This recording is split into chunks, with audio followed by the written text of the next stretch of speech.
नमस्कार दर्शकों, मैं हूं अमित बॉर्सन और आप देख रहे हैं रेंजर टीवी इंडिया। ना धर्म ना जात, केवल सत्य के साथ। दर्शकों, आज की न्यूज़ आपको पसंद आए तो लाइक करें, शेयर करें, कमेंट करें, सब्सक्राइब जरूर करें, जिससे कि हमारा चैनल आगे बढ़ सके और हम अपने देश और देशवासियों की सेवा कर सकें। आज देश संविधान से चल रहा है, मगर ये मनुवादी लोग बाबा साहब के संविधान को उठाने की बात करते हैं, बाबा साहब के संविधान को मिटाने की बात करते हैं। तो हम इसको किसी भी कीमत में नहीं देंगे, नहीं हटने देंगे। कि जब तक संविधान जिंदा है, आप ये समझना कि मैं जिंदा हूं। अगर कुछ भी हो, इस संविधान को बचा लेना।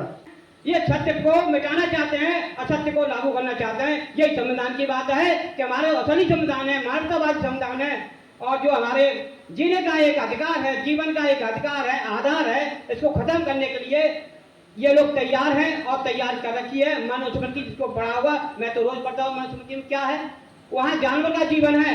हमारे यहाँ के लिए हम लोग जानवर से मारे जाते हैं और मारे जाएंगे, यह संविधान धर्मों का। इसलिए भाइयों, आज की सभा का जो आयोजन किया है उस समिति को मैं धन्यवाद देता हूं। और हमको आपको तैयारी करनी पड़ेगी इसके लिए, और हम तलवारें बंदूक की तैयार करनी पड़ेगी, तो वो भी तैयारी करना पड़ेगा। ये भी समय आ सकता है।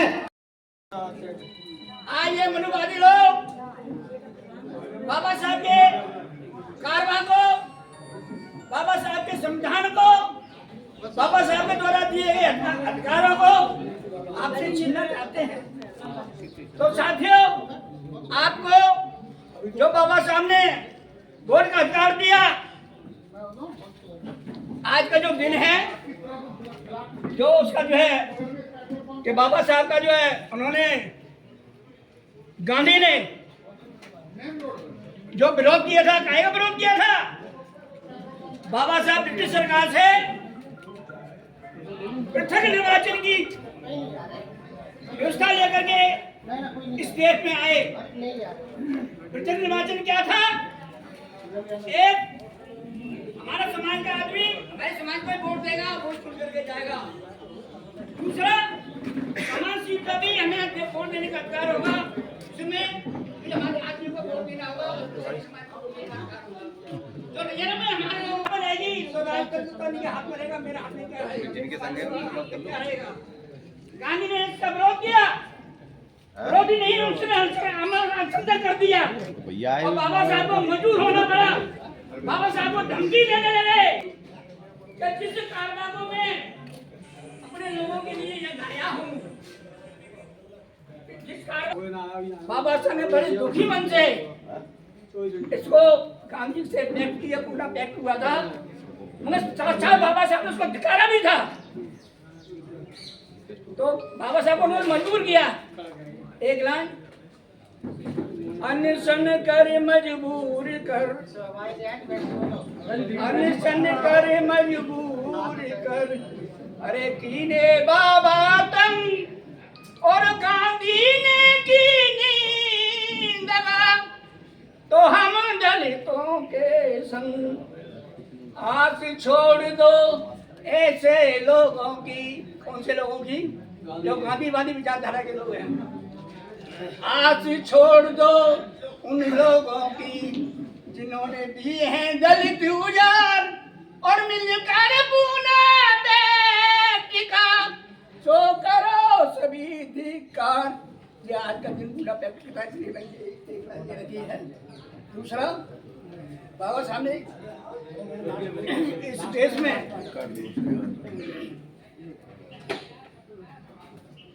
इस देश में सम्मान से जीने का जो अधिकार दिया, समता, स्वतंत्रता, बंधुता, भाईचारा, न्याय पर आदर्श समाज की स्थापना, ये बाबा साहब का संविधान के तहत निहित है।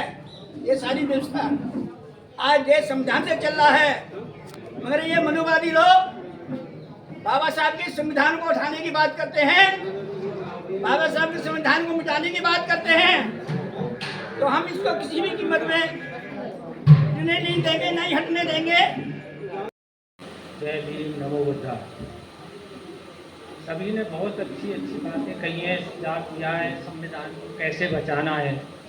मेरा एक सुझाव है इसमें कि हम सब बहुजन समाज के जो समाज के संगठन के अध्यक्ष हैं उनको भी इस मीटिंग में बुलाएं और उनको जिम्मेदारी सौंपे हैं कि वो अपने अपने समाज के लोगों को जागृत करें और इस संघर्ष में जाकर हमारा साथ दें। तभी हम संविधान को बचा सकते हैं। जब तक हम सभी संगठित नहीं होंगे संविधान को कैसे बचाएंगे। और वोट की बात कही गई है आप सभी ने, इससे भी मैं सहमत हूँ। जय भीम, नमो बुद्धाय। के रूप में आमंत्रित करना चाहूँगा श्रद्धेय उदयवीर सिंह जी, जो एकमात्र क्षेत्र के निवासी हैं और प्रोविंशियल एजुकेशन सर्विसेज के अधिकारी रहे हैं। उनसे निवेदन है कि वो अपने विचार व्यक्त करें।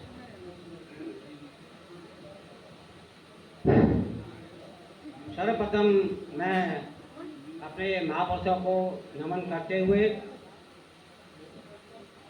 बाबा साहब ने कहा था कि मैं सबसे पहले मैं भारतीय हूँ, अंत में भारतीय रहूंगा, ये बाबा साहब ने कहा था। तो सबसे पर बात जो है बाबा साहब की है, तो हम लोग भारतीय लिखना है क्योंकि हम भारतीय मूल निवासी हैं। मूल में जाइए सिंधु घाटी की सभ्यता तक, उस उधर से नजर से आज तक डालिए तो हम क्या हैं, इसी पर चर्चा हो रही है। तो ये तो रही बात, मतलब एकता की, एकता में हमें क्या करना है। दूसरी बात, आजकल जो वर्तमान सरकार है बीजेपी, किसके जुमले किसके झूठ मूठ ये सब ये कह रहे हैं, मतलब हमारे लोग सही बात कहते हैं तो हमारी फांसी है, और ये लोग झूठ बात को सत्य मानने के लिए तलवारें निकालते हैं, गड्ढा निकालते हैं, बंदूक तानते हैं। हमारा कोई भी नेता बोल देता है, जैसे कि अभी संसद में बोला गया बीएसपी का जो सांसद था और जो दिल्ली का जो कार था, मतलब जो सांसद, उसने क्या बात की, क्या सबके नॉलेज में मैंने कहना चाहता। हमारे स्टेलन की बात आती है, कर्नाटक के जो खेल मंत्री हैं उनकी बात आई थी। भाई कितना सत्य कह रहे हैं, कितना सत्य कह रहे हैं, सब जान हैं। ये सत्य को मिटाना चाहते हैं, असत्य को लागू करना चाहते हैं। यही संविधान की बात है कि हमारे असली संविधान है, मानवतावादी संविधान है, और जो हमारे जीने का एक अधिकार है, जीवन का एक अधिकार है, आधार है, इसको खत्म करने के लिए ये लोग तैयार हैं और तैयार कर रखी है। मनुस्मृति जिसको पढ़ा होगा, मैं तो रोज पढ़ता हूँ, मनुस्मृति में क्या है, वहाँ जानवर का जीवन है। हमारे यहाँ के लिए हम लोग जानवर से माने जाते हैं और माने जाएंगे, यह संविधान धर्मों का। इसलिए भाइयों, आज की सभा का जो आयोजन किया है उस समिति को मैं धन्यवाद देता हूं, और हमको आपको तैयारी करनी पड़ेगी इसके लिए, और हम तलवारें बंदूक की तैयारी करनी पड़ेगी, तो वो भी तैयारी करना पड़ेगा। ये भी समय आ सकता है, क्योंकि हमारे इतिहास बताता है कि हमारा धर्म जो नष्ट किया गया जो बौद्ध धर्म है, तो क्या कत्लेआम नहीं होते क्या? मुझे बताओ, जितने राजा महाराजा हमारे लोग मारे गए थे तो इन्होंने मरवाए थे। हमारे जो राजत्व को कैसे मारा था, जो सम्राट अशोक का जो अंतिम शासक था, कैसे मारा था, चालाकी से, षड्यंत्र से, ऐसे ही चालाकी से धीमे धीमे करके संविधान की हत्या करने के लोग जा रहे हैं। इस हत्या को बचाने के लिए हमको कमर कसनी पड़ेगी। अपने बच्चों को, अपने परिवार को, अपने पास पड़ोस को, अपने गांव वालों को, शहर वालों को, सभी जगह जा करके इसका मतलब प्रचार करना पड़ेगा। इसलिए आपको तैयार होना है। मैं ज्यादा नहीं कहना चाह रहा, आज की सभा बहुत महत्वपूर्ण रही है। मैं इसके लिए आने वाले जो आगंतुक हैं उनको मैं धन्यवाद देता हूँ। जय भीम, नमो बुद्धाय। पूर्वजों ने संघर्ष ही तो किया है। भारत का जो इतिहास है, बाबा साहब ने जो अपनी एक पुस्तक लिखी है, क्रांति और प्रतिक्रांति, रिवॉल्यूशन और काउंटर रिवॉल्यूशन, उसमें यही बताया है उन्होंने कि भारत का जो इतिहास कुछ भी नहीं है। भारत का इतिहास क्या है? यहाँ के मूल निवासियों का और आर्यों का संघर्ष है। मूल निवासी कौन है? हमारे पूर्वज थे। आर्य कौन है? जो वर्तमान में शासन कर रहे हैं, जिनको हम जो है मनुवादी जो बोलते हैं, वो ब्राह्मणवादी बोलते हैं, बोलिए तो निराश मेरे भीमराव के किया उद्धार उसने ही, वही रातों को जगा था, किया उद्धार उसने ही, वही रातों को जगा था, वही रातों को जगा था। आप जगे हैं, लेकिन चंद्रा ओढ़ के इधर से इधर करवट लेते हैं, इधर से इधर करवट लेते हैं। आपको थोड़ा थोड़ा पता तो चल गया कि हमारा उद्धारक कौन है, लेकिन आपको धर्म नामक एक खिलौना दे दिया जाता है। आप उसी में बहल जाते हैं, आप उसी में अपने बच्चों को, नई पीढ़ियों को लगाने में आनंद महसूस करते हैं। मैं कहना चाहती हूँ, आप क्यों नहीं जानना चाहते अपने महापुरुषों को कि पिला दो धर्म की घुट्टी, कभी अधिकार न मांगेंगे। पिला दो धर्म की घुट्टी, कभी अधिकार न मांगेंगे। ओढ़ कर लेट रहे चादर, न सोएंगे न जागेंगे। बाप दादाओं ने इनके त्याग संघर्ष किए कितने, पढ़े इतिहास नहीं सच्चा, बात प्रज्ञा की न मानेंगे, बात प्रज्ञा की न मानेंगे। मैंने ज्यादा समय लिया, इसके लिए माफी चाहती हूँ। जय भीम। हम बताए सभी का बहुत बहुत स्वागत। संबुद्ध प्रातः स्मरणीय परम पूज्य बोधिसत्व बाबा साहब डॉक्टर भीमराव अम्बेडकर जी आज की सभा की अध्यक्षता कर रहे अध्यक्ष महोदय और मेरी समाज के सभी सभ्रांत नागरिकों, नारी शक्ति स्वरूपा मेरी माता और बहनों और आज के संचालक महोदय, ज़्यादा कुछ नहीं कहूँगा क्योंकि समय भी अधिक हो चुका है, लेकिन मैं एक मुख्य बात कहूँगा कि बाबा साहब ने कहा था कि जब तक संविधान जिंदा है आप ये समझना कि मैं जिंदा हूँ, अगर कुछ भी हो इस संविधान को बचा लेना। मेरी समाज के बुद्धिजीवी जो प्रबुद्ध वर्ग यहाँ बैठा हुआ है, बड़े शर्म की बात है, कल भी दिवाकर सिंह जी ने कहा था कि हमारे 80 साल के लोग, 70 साल 75 साल के लोग इस कारवां को आगे ले जाने का काम करना चाहते हैं, लेकिन युवा शक्ति हमारी घरों से नहीं निकलती। मैं कहना चाहूंगा यहाँ जो लोग उपस्थित हैं वो कृपया अपनी संतानों से ये कहें कि इस वजन को अपने कंधों पे लो। जो बात हो रही थी ओबीसी की, अभी जो 19 तारीख को वुमेन्स बिल आया पार्लियामेंट में, आप देखें बाबा साहब आज पूना पैक्ट दिवस है। अभी मैं मक्खनपुर से आ रहा हूँ, मक्खनपुर में एक कार्यक्रम था, हमारे साथ डॉक्टर केसी गौतम भी हैं, वो भी वहीं से आ रहे हैं और दो चार। मेरा कहने का मतलब ये है कि वुमेन्स बिल में भी उन्होंने वही काम किया जो देश की आजादी से पहले वो करते थे और देश की आजादी के बाद कर रहे हैं। आज शिक्षा में आरक्षण दे रहे हैं, नगर पालिका में आरक्षण दे रहे हैं, ग्राम सभा में आरक्षण दे रहे हैं लेडीज को, लेकिन लेडीज अदर बैकवर्ड क्लासेस को उन्होंने आरक्षण पार्लियामेंट, लोकसभा या विधानसभा में देने का काम उस पार्लियामेंट में नहीं किया। लेकिन ओबीसी के 85 सांसद केवल मात्र ओबीसी के हैं, ये अमित शाह जी ने खुद कहा। अमित शाह जी ने स्वयं 19 तारीख को पार्लियामेंट में ये कहा कि ओबीसी के सबसे ज्यादा सांसद 85 हमारी पार्टी में हैं। मैं ये कहना चाहता हूं कि मेरे ओबीसी समाज के लोगों, यहाँ कोई आलोचना नहीं या कमेंट नहीं, तंज नहीं, लेकिन हमारी ये ड्यूटी है कि इस सभा के अलावा भी हम नुक्कड़ सभाएं करके ओबीसी के लोगों को ये बताने का काम करें कि आपको जो वोट का राइट मिला इस संविधान से मिला। डॉक्टर अंबेडकर ने एक वोट, एक व्यक्ति, एक मूल्य का जो अधिकार दिया है वो इस संविधान से मिला, और यहाँ की महिलाओं को भी जो वोट का राइट मिला वो इस संविधान से मिला। यहाँ की मनुस्मृति में मिताक्षरा व्यवस्था के अंतर्गत महिला को पैसा रखने का अधिकार नहीं था, संपत्ति तो छोड़िए आप। हालांकि ये कहते हैं कि जहाँ नारी की पूजा होती है वहाँ देवता ऐसी कोई नहीं। मेरे दोस्तों, आप सूत्र कहे जाते हो, माते सूत्र कहे जाते हैं, आपको भी वो अधिकार नहीं होगा। लेकिन इसका काम, क्योंकि मैं इसलिए ये बात कह रहा हूं कि 90 के अंदर जब इस देश में ओबीसी के लोगों के लिए मंडल आयोग आया, जो मान्यवर काशीराम जी ने भले 3 सीट थी लेकिन अपना एक इस बात पर सपोर्ट किया था बीपी सिंह को कि मैं सपोर्ट करूंगा, लेकिन मेरी 3 शर्तें हैं, जिस पे बाबा साहब को भारत रत्न मिला। और ये मंडल आयोग आया और वो तो देना नहीं चाहते थे बीपी सिंह। जब देवीलाल को कहा कि भाई तू इधर आ जा और मैं तेरी सरकार बनवाऊंगा, तब वो मंडल आयोग मिला। लेकिन मरे कौन? उसमें हत्याएं सबसे ज्यादा हुई तो हमारे लोगों की हुई, और ओबीसी के लोग ये नहीं समझ पाए कि ये सुविधा हमारे लिए आई है। हम लोगों को, ओबीसी के लोगों को ये समझाने का काम करना चाहिए और उनके जन जन तक जाकर ये बताना चाहिए कि संविधान में कौन कौन से अधिकार हैं। समता का अधिकार है जो कहीं नहीं मिलता, लेकिन इनके शब्दों को जानना होगा। हमको दैविक शक्ति के आधार पर वुमेन्स बिल नहीं मिल रहा। वो कह रहे बंधन, अरे भाई ये बंधन क्या है? संविधान दे रहा है ये अधिकार। जैसा अभी सुनीता बोधी जी ने कहा कि 340 पहले बनाया और 4142 बाद में बनाया SC ST के लिए, लेकिन पटेल जी जो तत्कालीन गृह मंत्री थे वो ये कहते थे। तो मैं ज्यादा कुछ न कहते हुए, जो संविधान बचाओ संघर्ष समिति बनाई गई है, इसका हमें तहे दिल से शुक्रिया अदा करना चाहिए, सहयोग करना चाहिए। मैं भी उसको सहयोग करता हूं और जितना हो सके जगह जगह जाकर संविधान के आर्टिकल्स 13 से 19 तक, उधर 32 से शुरू हो 36 से 51 तक हम लोगों को जा जाकर बताएं, तभी लोग समझ पाएंगे। वरना ओबीसी के लोगों को, एक लड़के को 10 लाख रुपए में खरीद कर यूनिवर्सिटी के सामने आग लगा दी गई, नाम नहीं लूंगा। आज वो इस देश के लोग जो है मंत्री मुख्यमंत्री हैं। ये अगर आप बात नहीं बताएंगे तो हम गच्चा खा जाएंगे।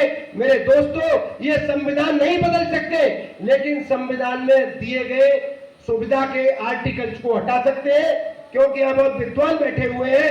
जैसा वर्ल्ड बैंक ने इनके सामने लोन लेने के लिए कंडीशन रखी, मैं आपको बताऊं, टाइम्स ऑफ इंडिया में भी आया था और बहुत बैंक के लोग यहाँ बैठे हुए हैं। तो उन्होंने जब इन्होंने लोन मांगा देश की गवर्नमेंट ने, तो उन्होंने कहा कि ऐसे नहीं, तो उन्होंने लिख के दिया कि जो कहते हैं हम लिबर्टी, फर्टिलिटी, इक्वलिटी हम रखेंगे, लेकिन जो आर्टिकल्स हमको विशेष दिए गए हैं उनको ये हटा देंगे। इसके लिए खड़गे ने एक बात संसद में कही थी, मैं कहूंगा, किसी पार्टी का आदमी नहीं हूं, लेकिन खड़गे ने उस दिन ये कहा था 19 सितंबर को कि जो समाज के एससी और ओबीसी के लोग हैं, मैं दावे से कहता हूं, मेरी कड़वी बात है, आप लोग मेरी बात का समर्थन करें, जो एससी के लोग एमएलए और एमपी में आपसे वोट मांगने आते हैं और वो पार्लियामेंट में आपकी बात नहीं कहते हैं, आप उनका अनादर करें, उनको अपने घर से भगा दें। मेरे साथियों, मैं समझूंगा कि अगर आपने ये काम किया तो ये लोग डरेंगे, क्योंकि ये पूना पैक्ट है और पूना पैक्ट के दिन बाबा साहब ने कहा था कि मेरे अधिकारों को जो मैं फल लेकर आया था उसका रस तो यहाँ के ब्राह्मणों ने पी लिया है और उसका छिलका हमारे लोगों के मुंह पर मार दिया है। मेरी मजबूरी में मैंने ये हस्ताक्षर किए। जब मेरे लोग ही नहीं रहेंगे तो मैं ये किसके लिए लूंगा। मेरे दोस्तों, और 25 तारीख को बाबा साहब ने इसको 25 सितंबर 1932 को धिक्कार दिवस कह दिया था। अगर ये सांसद और विधायक प्रत्येक निर्वाचन में होते तो ये तुमसे डरते, लेकिन संयुक्त निर्वाचन में ये नहीं डरते। इनका बाइकाट करिए, इनको नेगलेक्ट करिए, इन ये नाकारा है। जब तक आप ये नहीं करेंगे आपका संविधान नहीं बचेगा, ये नहीं डरेंगे।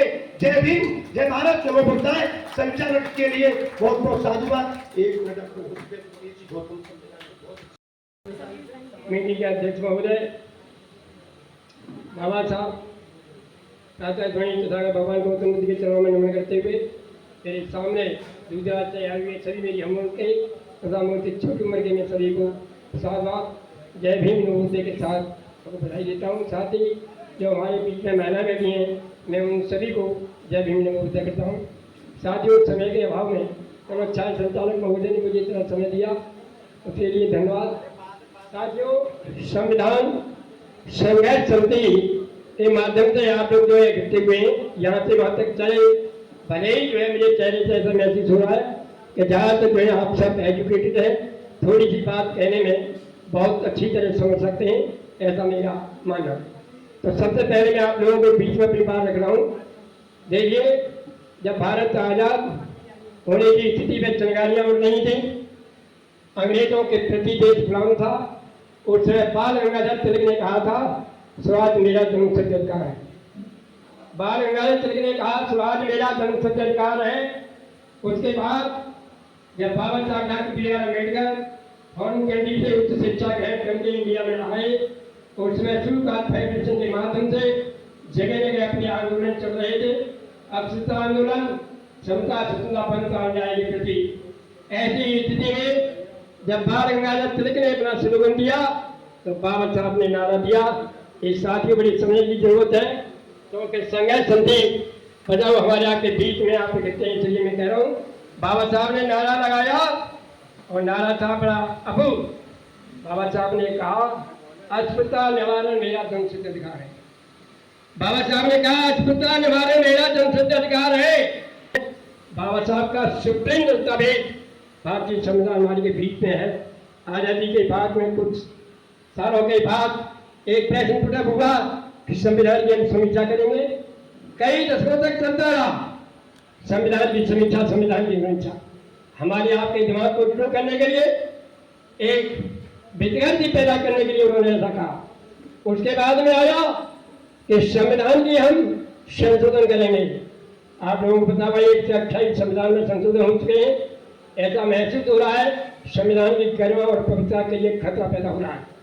साथियों, अभी कुछ समय पहले तत्कालीन प्रधानमंत्री नरेंद्र मोदी के शासनकाल में और उनके आर्थिक सलाहकार समिति के मुख्य व्यक्ति चेयरमैन देवराय ने कहा कि संविधान हम बदलेंगे।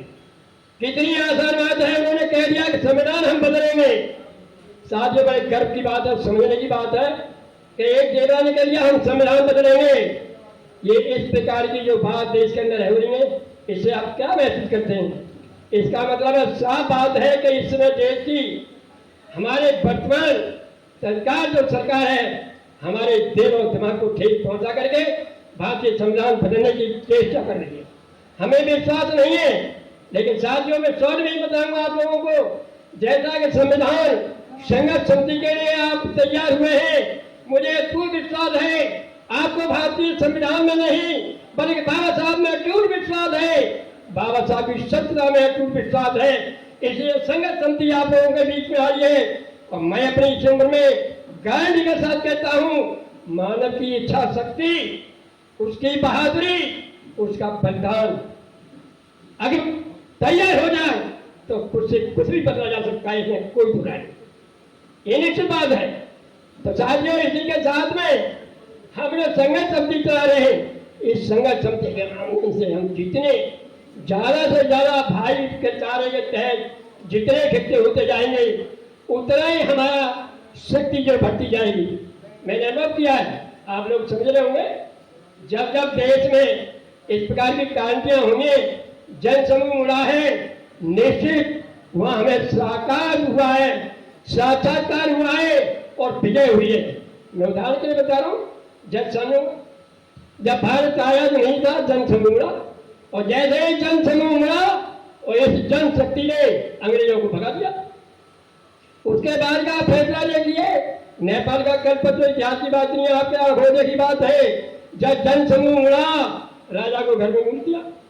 और तीसरी बात ये भी इतिहास की नहीं, नेल्सन मंडेला का संघर्ष देखिए, जब उनका जन समूह उड़ा, आजादी दिलाई, कोई रोक नहीं पाया। ये मानव की इच्छा शक्ति है, यह आपकी इच्छा शक्ति दृढ़ संकल्प के साथ है। दुनिया की कोई ताकत नहीं जो भारतीय संविधान को बदल दे, भारतीय संविधान में संशोधन कर दे, भारतीय संविधान को हटा दे। ये दावे के साथ कर रहा हूँ, इनके अंदर वो व्यवस्था है, लेकिन फिर भी हम और आपको सतर्क रहना है, हमें सावधान रहना है। और सावधान किस लिए रहना है? केवल इसलिए रहना है कि हमारे महान पुरुषों ने जो मकान बनाया है, जो हमारे लिए सेफ्टी बनाई है, अगर उसकी हम रखवाली नहीं करेंगे, हम उसकी देखभाल नहीं करेंगे, तो निश्चित तो नुकसान तक पहुंचाएंगे। इसलिए मैं आप लोगों के सामने बड़ी दृढ़ इच्छा शक्ति के साथ बाबा साहब के इस बनाए हुए संविधान को बचाने के लिए आगे बढ़े। आप सभी आभारी हैं। अपनी समय के अभाव में अपनी 2 लाइन कहते हुए अपनी बात को समाप्त कर रहा हूँ। संविधान संदेशों को तेजित से अमल कर लिया होता, संविधान संदेशों को तेजित से अमल कर लिया होता, समता, स्वतंत्रता, बंधुता और न्याय पर गौर कर लिया होता, क्षमता, स्वतंत्रता, बंधुता और न्याय पर गौर कर लिया होता, धर्मांधता और अंधविश्वास को यदि अब तक खत्म कर लिया होता, अब तक जड़ से खत्म कर लिया होता, तो एशिया में देश हमारा अब तक महान बन गया होता। एशिया में देश हमारा अब तक महान बन गया होता। साथियों, बाबा साहब की कही हुई ज्ञान के साथ आपके बीच चले जा रहा हूँ। एक maybe your English to be our master, but how can it be our to be your slave? अगर ये लोग ये कहते हैं कि हम हमारे मालिक बनना चाहते हैं, उनकी इच्छा है कि मालिक बनने नहीं, तो कह दो उनसे कि आप अपने को मालिक बनना हमारी स्वीकार करते हो, आपकी इच्छा शक्ति है, तो हम भी हैं, हम भी मान रहे हैं। कब तक हम आपके गुलाम बने रहेंगे? कब तक आपके गुलाम बने रहेंगे? ऐसा नहीं होगा, ऐसा नहीं होगा। जय भीम, जय भारत। गौतम साहब, आपने विशाल गर्भित रूप से अपने विचार व्यक्त किए। साथियों, अब हम इस बैठक की समापन की तरफ अग्रसर हो रहे हैं। बैठक समाप्त करने से पूर्व और अध्यक्ष की भाषण होने से पूर्व हम सब लोग सामूहिक रूप से, क्योंकि आज पूना पैक्ट का दिवस है, तो पूना पैक्ट को पुनः धिक्कार करते हैं। सामूहिक रूप से सभी लोग एक बार सब मिलकर बोलेंगे, पूरा पैक्ट को धिक्कार है, पूरा पैक्ट को धिक्कार है, पूरा पैक्ट को धिक्कार है, पूरा पैक्ट को धिक्कार है, पूरा पैक्ट को धिक्कार है, पूरा धिक्कार है। साथियों, वैसे तो अगली मीटिंग पर शेड्यूल 1 तारीख को होनी थी, परंतु 1 तारीख को बहुत सारे लोग आगरा से कुछ एक धार्मिक यात्रा पर जा रहे हैं। जिम्मेदार साथी हैं बहुत सारे जो है, तो उस दिन यदि कोई दूसरे साथी जिम्मेदारी लेना चाहे तो इस बैठक का आयोजन कर सकते हैं।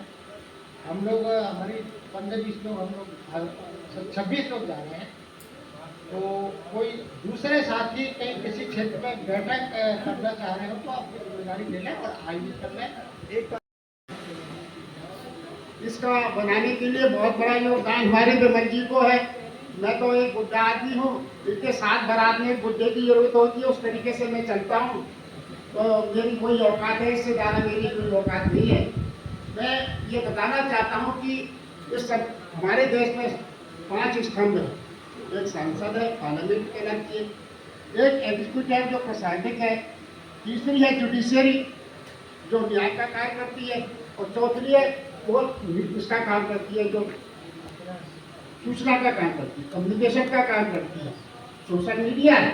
लेकिन वर्तमान में इन चारों पर अधिकार इस मौजूदा सरकार ने लगा। लेकिन हमको हम 5वीं शक्ति को उजागर करना चाहते हैं।